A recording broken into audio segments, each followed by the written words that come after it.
చాలా మందికి ఉన్న డౌట్, ఇది నాకున్నది కాదు. క్రిస్టియన్స్ ఎక్కువగా హిందువులనే మత మార్పిడి చేయించడానికి ట్రై చేస్తారు, ముస్లింల జోలికి వెళ్ళరు, వెళ్తే వాళ్ళు ఊరుకోరు అనేది ఒకటి ఉంది. ఇది నిజమేనా?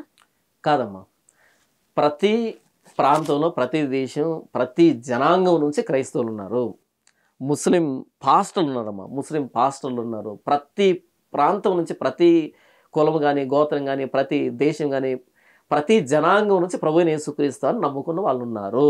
అయితే భారతదేశంలో మెజారిటీ హైందువులు, భారతదేశం మెజారిటీ హైందువులు కాబట్టి వీళ్ళు కనపడతారు.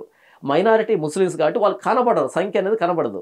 కానీ ప్రతి జనాంగం నుంచి ప్రభువైన యేసుక్రీస్తు అని నమ్ముకున్న వాళ్ళు ఉన్నారు.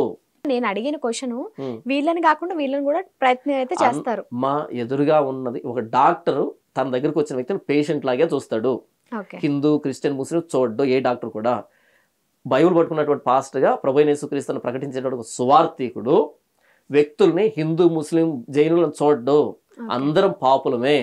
నాకు యేసు పరిచయం అయ్యాడంటే నేను నా పాపానికి ప్రాయశ్చిత్తం చేస్తున్నాను ప్రభువైన యేసుక్రీస్తును అంగీకరించడం ద్వారా.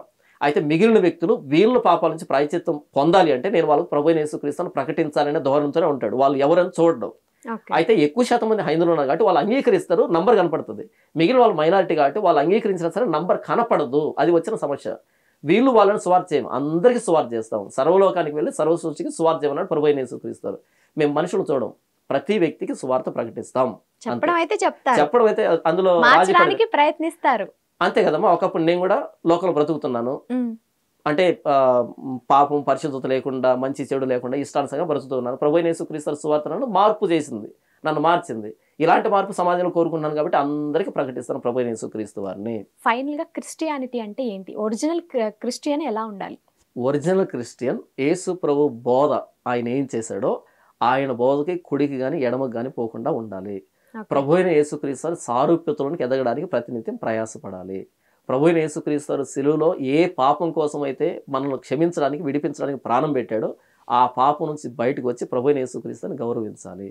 ప్రభువైన యేసుక్రీస్తు వారి స్వరూపాన్ని సమాజానికి చూపించాలి, తనలో చూపించాలి. తన మాట ద్వారా కానీ, క్రియల ద్వారా కానీ, తన పనుల ద్వారా కానీ ప్రభువైన యేసుక్రీస్తుని చూపించాలి. విగ్రహారాధనలు ఇవన్నీ చేసేవాళ్ళని అసలు ఇవన్నీ లేవమ్మా. విగ్రహారాధన ఎప్పుడు పోయింది కదా ప్రారంభంలో. వినండి, ఇవన్నీ చేసేవాళ్ళు అందరూ కూడా హిందువులే. హిందువులు ఆర్సీఎంలు కూడా విగ్రహారం చేస్తారమ్మా. ఆర్సీఎంలు కూడా విగ్రహారం చేస్తారు. ఎవరు విగ్రహారం చేసినా బైబిల్ దాన్ని పాపం అని చెప్తుందమ్మా. అంటే నేను బైబిల్లో కొన్ని చూసినప్పుడు కొన్ని లైన్స్ ఉన్నాయి, అవి నిజమా కాదా చెప్పండి చాలు, ఓకేనా? వర్జిన్ కాదు అంటే పెళ్ళైన అమ్మాయికి వర్జిన్ కాదు అని అనుమానం వస్తే పెళ్లిలోనే ఫస్ట్ నైట్ లోనే అమ్మాయిని చంపేయాలని ఒక పాత నిబంధనలో ఉందట. ఇది నిజమేనా?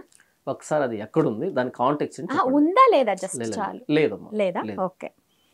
జీసస్ ని కాకుండా వేరే దేవుణ్ణి నమ్మితే రాళ్లతో కొట్టి చంపేయాలి. లేదమ్మా. ఓకే, లేదు. ఇవన్నీ ఎందులో కూడా లేవు. లేదు. ఓకే. తర్వాత క్రాస్ చెక్ చేసుకోండి. పాపులను శిక్షించాలి, లేకపోతే వారి ఇళ్లపై పడి వారి భార్యను రేప్ చేయాలి అని కూడా ఉందట. అస్సలు లేదమ్మా, అస్సలు లేదు. మీరు క్రాస్ చెక్ చేసుకున్న తర్వాత ఇదే కట్ చేసి ఇదో ఎక్కడ ఉందని చెప్పండి. ఇబ్బంది అంటే లేదు. నేను మిమ్మల్ని ఏదో ప్రూవ్ చేయాలని ట్రై చేయట్లేదు, కానీ కొంతమందికి ఉన్న విష ప్రచారం లేదమ్మా. అసలు ఏంటది? ఆ రాతే నాకు తెలియకడతాను. యేసుని నమ్మకపోతే, దేవుని నమ్మకపోతే వాళ్ళ ఇంటి మీద కూడా వాళ్ళు దోచుకొని వాళ్ళు రేపు చేయాలి. అసలు ఏంటమ్మా నాకు తెలియకడతాను?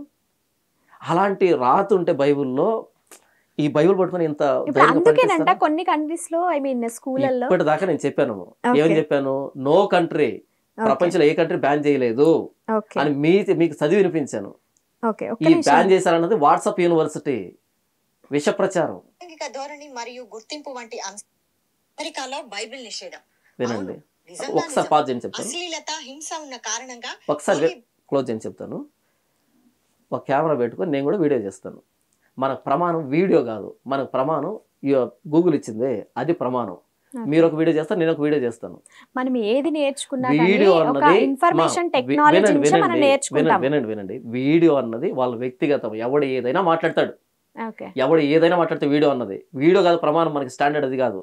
గూగుల్ ఇచ్చిన ఇన్ఫర్మేషన్ నేను మీకు చదివి వినిపించాను, మీరు టైప్ చేసిందే నేను టైప్ చేసి మీకే చూపించాను. ఇది నేను రాసి బ్యాన్ లేదమ్మా ప్రపంచంలో ఎక్కడ బ్యాన్ లేదు. బట్ అక్కడ అది వాళ్ళు ఆ దేవుడిని నమ్మితే మాత్రం వాళ్ళు ఊరుకోరు.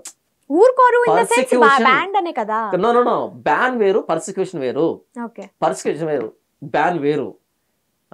సరే వాట్ ఎవర్, వాళ్ళైతే అక్కడ అంటే ఆ దేవుడిని నమ్మనివ్వట్లేదు అంతే కదా.